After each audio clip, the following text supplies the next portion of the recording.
एक बहुत ही दिल को छू जाने वाली कहानी मैं आप सबके सामने पेश कर रहा हूँ। ज़रूर आप सबको सुनकर अपने शादीशुदा जीवन में इसकी अनुभूति आनंद के साथ होगी।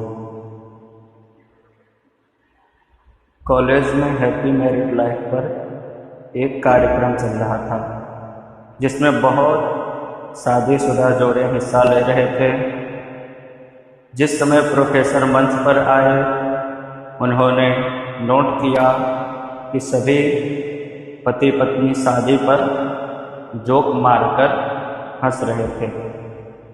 यह देखकर प्रोफेसर ने कहा कि चलो पहले एक गेम खेलते हैं, उसके बाद अपने विषय पर बातें करेंगे। सभी खुश हो गए कि प्रोफेसर तो गेम खिला रहे हैं। प्रोफेसर ने एक मैरिड लड़की यानी शादीशुदा लड़की को खड़ा किया और कहा कि तुम ब्लैक बोर्ड पे ऐसे 25-30 लोगों के नाम लिखो जो तुमसे सबसे अधिक प्यार करते हो। लड़की ने पहले तो अपने परिवार के लोगों के नाम लिख दिए, फिर अपने सगे संबंधी, दोस्त, पड़ोसी और सहकर्मियों के नाम लिख दिए। अब प्रोफेसर ने उसमें से कोई भी कम पसंद वाले 5 नाम मिटाने को कहा।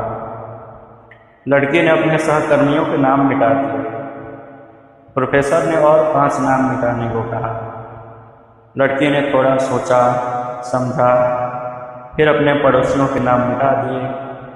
अब प्रोफेसर ने और 10 नाम मिटाने को कहा। लड़की फिर सोचती है। सोचने के बाद उसने अपने सगे संबंधी, दोस्तों के नाम मिटा दिए। अब ब्लैक बोर्ड पे कितने नाम बचे थे? सिर्फ 4। प्रोफेसर ने फिर कहा, वो 4 नाम जो थे उसके मम्मी पापा, पति और बच्चों का था। अब प्रोफेसर ने फिर कहा कि इसमें से 2 नाम और मिटा दो। लड़की तो बड़ी असमंजस में पड़ गई।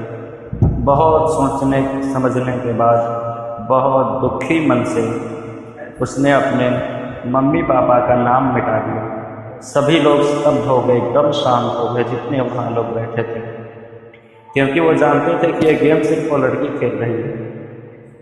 लेकिन सबके दिमाग में यही सब चल रहा था। अब सिर्फ 2 ही नाम बचे थे, पति और बेटे का। प्रोफेसर ने कहा एक और नाम मिटा दो। लड़की अब सहम सी गई। बहुत सोचने के बाद रोते हुए उसने अपने बेटे का नाम काट दिया। जितनी वहाँ पे शादीशुदा जोड़े बैठे थे सब एकदम स्तब्ध हो गए। फिर प्रोफेसर ने उस लड़की से कहा कि तुम अपनी जगह जाकर बैठ गए और सभी की तरफ गौर से देखा और पूछा कि क्या कोई बता सकता है कि ऐसा क्यों किया इसने? पति का ही नाम बोर्ड पर क्यों छोड़ दिया इसने? सबका नाम हटाकर कोई जवाब नहीं दे पाया। सभी मुंह लटकाकर बैठे थे। प्रोफेसर ने फिर उसी लड़की को खड़ा किया और कहा कि ऐसा क्यों किया तुमने? जिसने तुम्हें जन्म दिया और पाल पोस कर इतना बड़ा किया, उसका नाम तुमने मिटा दिया। और तो और तुमने अपनी कोख से जिस बच्चे को जन्म दिया था उसका भी नाम तुमने मिटा दिया। फिर लड़की ने जवाब दिया कि अब मम्मी पापा तो मेरे बूढ़े हो चुके हैं। कुछ साल के बाद वो मुझे छोड़कर इस दुनिया में अकेले चले जाएंगे। मेरा बेटा जब बड़ा होगा तो ज़रूरी नहीं है कि वो शादी के बाद मेरे साथ ही रहे, लेकिन पति मेरे जब तक मेरी जान में जान है तब तक मेरा आधा शरीर बनके मेरा साथ निभाएंगे। इसलिए मैंने मेरे लिए सबसे अजीज मेरे पति को चुना। प्रोफेसर और बाकी स्टूडेंट ने तालियों की गड़गड़ाहट के साथ लड़की को सलामी दी। प्रोफेसर ने कहा कि तुमने बिल्कुल सही कहा है कि तुम और सभी के बिना रह सकती हो, लेकिन अपने आधे अंग के बिना इस जीवन में तुम कभी नहीं रह सकती हो। हमें यह शिक्षा मिलती है कि कितना भी बुरा समय हो, झगड़े हों पति पत्नी के बीच, लेकिन साथ कभी नहीं छोड़ना चाहिए।